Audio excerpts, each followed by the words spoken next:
안녕하십니까, 박사입니다. BYD가 세계 자동차 업계에 폭풍을 몰고 왔습니다.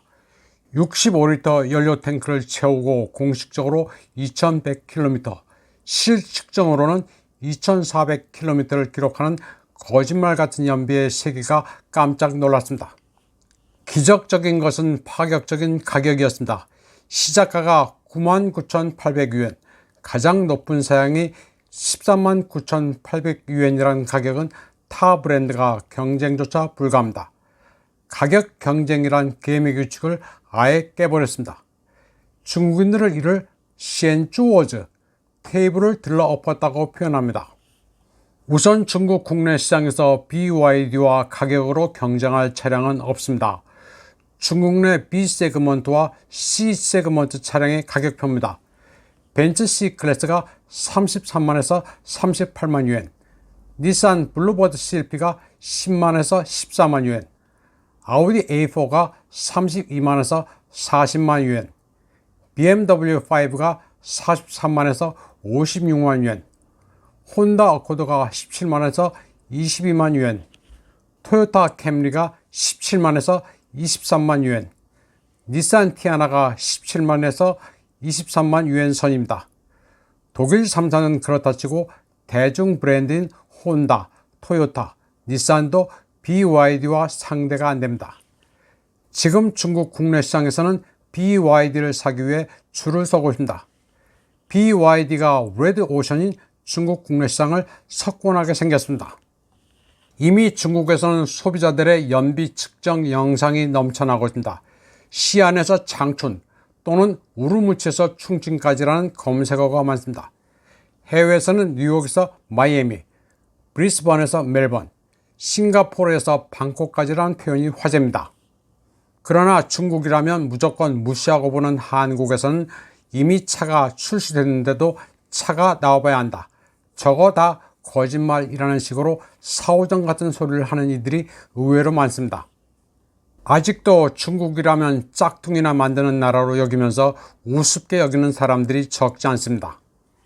비아디 친-L 플러그인 하이브리드는 미국 소비자들도 관심이 많습니다. 중국 가격 그대로 미국에서 출시되면 사재기 현상이 나타날 수도 있습니다. 한 미국 네티즌은 BYD의 작은 발걸음이 인류에게는 큰 발걸음이 됐다면서 놀라워했습니다. 그러나 미국은 중국산 전기차에 100%의 관세를 부과해 시장 진입을 원천 차단하기로 했습니다. 미국 자동차 메이커를 보호하고 중국 메이커의 시장 독점을 막기 위해서라고 뉴욕타임즈는 보도했습니다. 그런데 웃기는 것은 현재 미국에 수출되는 중국 브랜드 전기차는 거의 없다고 봐야 합니다. 그리고 BYD도 미국 진출에 관심이 없습니다. 제재를 할래야 제재할 대상이 없는데 쇼를 하고 있는 것입니다. 한국 매체들은 미국이 칼을 빼들어 BYD가 큰일 났다는 식으로 보도하는데 이는 다 엉터리입니다. 유럽연합은 미국의 방침에 안 따를 수는 없고 따라가자니 가랑이가 찢어집니다. 우어줄라 폰데어 라이엔은 유럽도 나름대로 중국 전기차 관세 부과 방침을 연구해 보겠다고 밝혔습니다. 유럽 내에서는 독일 3사를 비롯한 자동차 업계가 반대하고 있습니다.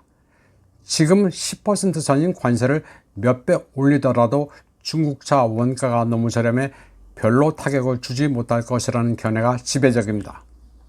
집단 서방이 아니더라도 중국이 차를 팔 나라는 널렸습니다. 올 1, 4분기 동안 중국은 러시아에 9만 3천여 대, 멕시코에 3만 8천여 대, 벨기에에 2만 7천여 대, 브라질에 4만 7천여 대, UAE에 3만 1천여 대를 팔았습니다. 이 가운데 멕시코에는 중국이 자동차 공장을 지어 관세 혜택으로 미국 시장에 진출할 준비를 하고 있습니다. 그리고 브라질은 이제 막 시작입니다. 전년 동기 대비 1202% 성장했는데 이제 BYD가 친환경차를 컨테이너 선으로 실어 나르기 시작했습니다. 글로벌 사우스 중심으로 크게 발전하고 있습니다. 한편 최근 들어 미국은 중국에 대해 산업과잉 생산이라고 비판합니다. 그런데 산업과잉 생산이란 단어는 아주 한심한 표현입니다. 미국 매체의 레토릭을 아무 생각 없이 수용하는 한국에서는 그 경제학적 허구성을 이해하는 이가 드뭅니다. 슬로베니아 류블리아나 대학의 경제학 교수 요제 다미안은 자신이 가르치는 학부생도 그 본질을 안다고 말했습니다. 중국산 제품에 관세를 부과하면 그 관세를 내는 것은 중국 측이 아니라 수입국의 소비자라는 간단한 이치를 학부생들도 안다고 말했습니다. 요제 다미안은 중국 자동차에 대한 미국의 관세를 비판하면서 미국 정부가 자신이 없는 나머지 한심한 보호주의 도구를 사용하고 있다고 비판했습니다.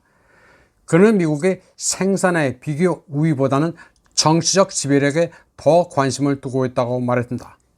또 중국은 메르세데스, BMW, 폭스바겐, 포드, GM의 가장 큰 시장으로 이들 브랜드가 중국에서 생산하는 전기차도 중국 브랜드와 동일한 인센티브를 받는다고 시작했습니다.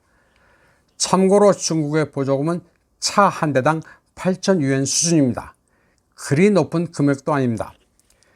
요제 다미안은 그러면서 미국의 관세 장벽은 패권의 마지막 경련이라고 규정했습니다.